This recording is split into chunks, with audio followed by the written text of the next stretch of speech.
Hi friends, మీరు ఎలా ఉన్నారు? బాగున్నారు కదా? ఇప్పుడైతే మా ఇంటి పక్కనే వరి పైరు ఉందండి. వరి చేను వేసారు. చూడండి, అక్కడ గాలి వేస్తుంది, విపరీతమైన గాలి వేస్తుంది. చూడండి ఒకసారి, కొబ్బరి చెట్లు కూడా ఊగుతున్నాయి బాగా విపరీతంగా. పైరు ఎలా ఊగుతుందో చూడండి, ఒక వాటర్ కెరటం లాగా ఊగుతుంది. చూడండి ఒకసారి, ఒక గోదావరిలో కెరటం వస్తే ఎలా వస్తుందో అలాగా చూడండి ఒకసారి ఎలా ఊగుతుందో. ఇదంతా గ్రీనిష్ చూడండి ఒకసారి.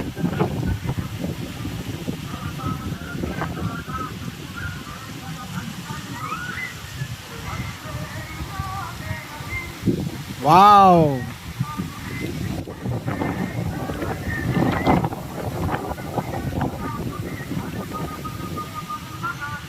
ఇదంతా గ్రీనిష్ అండి.